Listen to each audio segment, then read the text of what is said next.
Hey guys, how's it going? Another week, another screenplay. So this one, after Nightwing, is Teen Titans. So yeah, let's get into it. As always, definitely for this, you might want to check out the Wonder Woman ones. If you want to know more about the backstory for Donna Troy, obviously the Aquaman ones. If you want to know more about the backstory for Calder, I would say obviously the Nightwing one because it leads directly into this, and then the Flash ones for Wally West. So with all that said and done, let's get into it. So, this movie would start off with Victor Stone, a 17-year-old All-State QB, leaving a football game after a win.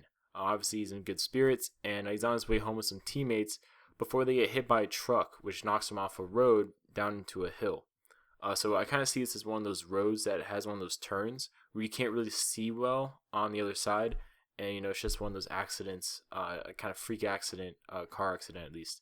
So after this, we see glimpses from Victor's perspective as he struggles with his consciousness, showing the ambulance arriving, taking him to the hospital, his father arriving at the hospital, his father making some calls, and then a group of unknown people taking Victor somewhere from the hospital, with the last thing Victor sees before he passes out being, a sign that says Cadmus. So we now transition to Bloodhaven, about a few months after the Nightwing movie stuff occurs, and Nightwing and Impulse are talking actually about those events that happened while on a stakeout, with Wally jokingly asking if Shiva was as hot as she was crazy, referencing the hot crazy scale from How I Met Your Mother. So Nightwing kind of gives a smirk about it, but he's focused on the binoculars he's looking through when he sees someone walking out of a building who supposedly is the person that they're staking out. So Nightwing points this out to Wally, who in a flash gets the person and brings him onto the rooftop, where they kind of restrain the guy with some rope and they start questioning him. Nightwing, while questioning the guy, gets a little frustrated as the guy, isn't saying anything. But eventually when, they feel like they're getting a breakthrough, the guy gets sniped away from a far distance. Wally starts speeding towards, the person that, shot the bullet basically, but gets incapacitated by like a land trap that seemingly is made just for speedsters. So the shooter is able to get away, and back at a Cadmus facility later, we actually see Deathstroke return from a mission stating that the liability is dead, which seemingly confirms that Deathstroke is the shooter. Maxwell Lord congratulates him on a job well done, while asking if he finished collecting the data for upcoming projects. Deathstroke says he's missing only 2 more sources of data, but that he should have them soon. So Maxwell Lord then hands Deathstroke a briefcase of cash and folders for his next mission before leaving the Inter lab. In the lab, we see Silas Stone looking really stressed out and tired, as if he hasn't gotten much sleep recently, and he's working to save his son. So using cutting-edge cybernetics provided by Maxwell Lord, he's able to build a kind of proto-exosuit of sorts that will allow his son to live. Obviously, there's more to it than that, but the main thing is so his son can live. And if you know anything about what I'm talking about, he's basically turning his son into cyborg. So Maxwell remarks that Silas is one of the best cybernetics experts on the planet, as proven by the augmentations he himself has from Silas, which he demonstrates by crushing a metal table, as if it's paper. However, he says Silas is working a little too slow for his liking, and he needs to pick up the pace before something happens to Victor, which is obviously Victor Stone, his son. So back at Nightwing's apartment, he and Impulse, or Wally, I guess I'll just call him Wally now, are looking over, all the information they have regarding Maxwell Lord, as that's the only basically connection they have to whatever's going on, or at least knowledge of whatever is going on. The only information available is from contacts that put together, essentially state that he's a powerful businessman with a military background, in charge of classified projects for an R&D group called Checkmate. Besides that, though, there's really nothing else, especially because the biggest problem is that Checkmate has no known locations, that they operate from, and everyone they ask about it has been killed so far or goes missing before they can ask them about it, as if someone's kind of watching Wally and Nightwing during their investigation into what's going on. So Wally asks Nightwing if he wants to help him examine the trap that he got caught in earlier, which they do, and upon a thorough inspection, using also access files from Argus the Justice League has that Nightwing is able to get access to, they find out this is actually the early device that Argus used to have.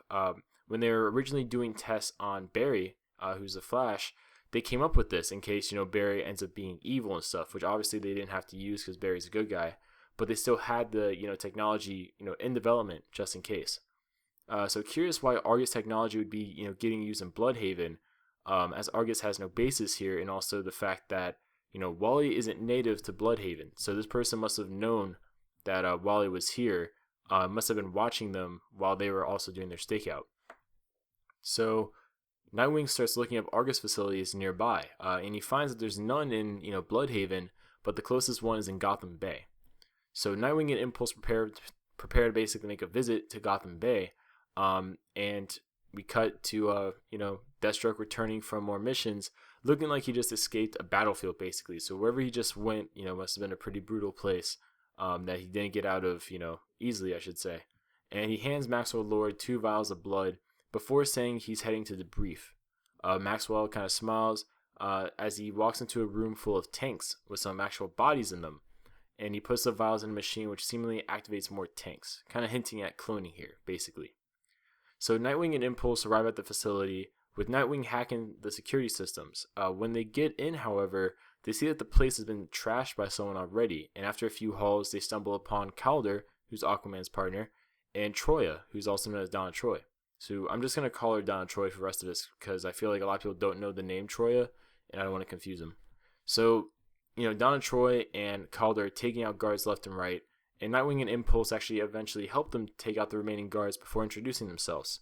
Nightwing asks why they're here, to which, Donna Troy says, because Diana at this point is now queen of, Themyscira, Donna Troy is now her replacement as the person that works for Argus on Metahuman Affairs. And due to the fact that, Checkmate has been rumored to do illegal activities with human enhancement, they're basically, she got sent out to look into this.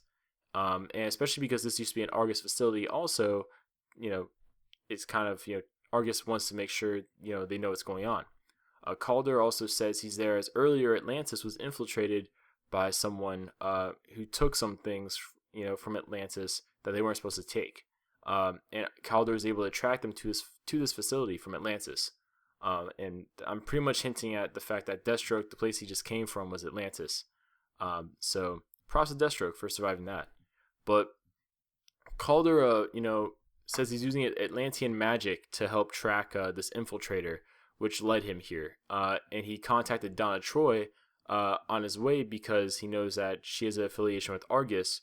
And as this is an potentially Argus Atlantis affair, he wanted to keep this as covert as possible because he understands that if this blows out of proportion, there's political consequences, things like that. And Aquaman actually sent him versus, going himself because he didn't want to draw too much attention to what just happened. So Nightwing actually tells him what happened in Bloodhaven and what's been going on recently there, to which, Donna says Waller has been keeping an eye on that, actually, specifically Maxwell Lord, in recent months, as, Checkmate and Argus have, created some sort of partnership in recent times. So as a group, they make their way down different halls using a combination of Calder's magic and Donna Troy's Argus knowledge to navigate / get through, different floors and stuff like that, until they stumble upon a suspicious elevator. They can't seem to get through it, and Nightwing eventually hacks it, or tries hacking it, until Wall uses his speed to basically input every possible code, which eventually unlocks it. Nightwing calls him a show-off before they get down the elevator, and when the doors open back up, it's an empty area, besides Deathstroke there, basically loaded up with guns, essentially, and weaponry ready to, take him on. He then begins shooting at them, which starts a fight. So Deathstroke has a whole area rigged, basically, giving him slight advantages. I mean, besides his insulated suit, which is, to combat Calder and Nightwing's electric attacks, special tiles are made on the ground, which quickly become adhesive whenever Wally runs on them due to the heat generated from the friction. And also there's runes around that damper the Atlantean magic Calder has. So basically, Deathstroke's doing his best to not get killed by all these superpowered people, essentially. However, Donna Troy proves to still be too much to handle alongside the others for Deathstroke, as she has no obvious weakness. So Deathstroke actually activates a button, which, opens a door that had before said Project Cadmus Subject Cyborg. And out of the door, Victor Stone, now a cyborg-like figure, comes out with a cybernetic eye turning red before he activates his weapons, from his body and hands. So firing powerful energy cannon blasts, he sends Donna-Troy through the reinforced walls before going after Calder. Calder is able to damage one of Victor's arms, with one of his, because he is, if you didn't know, Calder, basically he's like Aquaman from Young Justice. He's able to basically manipulate water, stuff like that. So, doing that, kind of making the water, really hard and dense, he's able to, and concentrate, he's able to kind of damage one of Victor's arms. However, Victor doesn't really like this, obviously, and because he's kind of in an attack mode, he punches Calder so hard he goes through one of the floors above them, kind of taking him out of the fight for the time being. And Wally's struggling to keep momentum with the special tiles that Deathstroke had placed, tells Nightwing to hand him some of those wingdings he has, which, if you don't remember, wingdings are basically Nightwing's version of batarangs. So Nightwing gives him 3 of them, and Wally vibrates his hand through them before throwing them, so they explode in Deathstroke's direct kind of like face, basically, which sends him back. Nightwing then finishes off Deathstroke while Wally spins his arms to try blowing Victor back. However, Victor is too heavy to really be blown back, as Wally was thinking that he kind of weighed the same as a normal person, and is able to keep himself on the ground. And as Victor prepares to blast Wally with an energy blast, Donna-Troy comes out and decks Cyborg, basically, knocking him out. So Maxwell Lord, watching all of this, he kind of, takes down some notes, saying that he's impressed by the performance, basically the first field test of Cyborg, but disappointed by the lack of awareness Victor showed later, which allowed Donna to basically kind of do a surprise punch on him, knowing that more sensors need to be added in future upgrades to Cyborg. So Nightwing and the others then go through the door Victor came out of after getting Calder, who is currently still knocked out and concussed. They find Silas Stone in a kind of containment room, which is basically a glorified prison. So Donna breaks him out, and Silas asks where his son is, to which Wally jokingly responds, the Terminator is back in the main room. And Silas asks if they can bring him to the lab, and at first they're like no, but Silas promises I can make sure he won't attack you and stuff like that. To which Donna gets Victor, but Donna says if he starts trying to attack him again, she won't just knock him out this time. So in the lab, Silas repairs Cyborg, basically. I'm just gonna call him Cyborg instead of Victor now, for you guys. So in the lab, Silas starts preparing Cyborg while also taking out some of the commands in his coding that made him attack them earlier, stating he had no idea that he had these even in there. These must have been pre-programmed into the cybernetics he got from Checkmate and stuff. So when Victor wakes back up, he asks where he is, as this is the first time he's actually been awake himself, since he's been brought to Cadmus. And everyone catches him up on recent events. Victor proceeds to actually download security footage and stuff to basically back up what everyone's saying. And he kind of just looks down in emotional pain on what's happened to him. Everyone thinks he's dead out in the real world. He's pronounced dead from the car accident. Him and his teammates, like the college prospects he had are basically gone. Like his whole world is basically crushed and ruined. And he also knows he wants to cry right now but can't even cry due to these enhancements. He also sees a barcode on him that says Cyborg, like Project Cyborg, and he rips it off in anger before saying that they need to get out of here, like they need to leave. So Cyborg is able to hack the elevator system again to give them a direct line to the first floor. And when the doors open, basically Maxwell Lord is there with Deathstroke again. So the heroes prepare to fight as Maxwell reveals the cybernetic enhancements, and he also presses a button though, summoning clones of the heroes, revealing the data Cadmus had been collecting wasn't really intelligence, but actually genetic samples that was being cloned. Maxwell says that their free will are kind of weaknesses to the heroes, as it makes them make wrong decisions or hesitate on choices they need to make at times. And under a single leadership, which would be, I guess, Maxwell Lord, they can properly take orders and work as a team, which they're conditioned to do as they're cloned and stuff like that, and with different enhancements and stuff like that. So he even goes on to say that the Justice League are gods amongst men, that Maxwell's group of heroes will be titans among men, claiming that once he's done, his clones will be superior to the Justice League in every way, essentially making them obsolete. The heroes then fight the clones of themselves, Nightwing. So I thought it'd be cool if you could do something actually like have some creativity with this. So instead of it just being like a generic Nightwing clone, it's actually a Nightwing clone wearing Guardian gear. So basically, this universe's Guardian is a clone of Nightwing, essentially. Donna's clone is basically a more militarized looking version of Wonder Woman. The clone of Calder basically is the same, but wielding, Atlantean-based weaponry. So basically, a more militarized version of Calder also.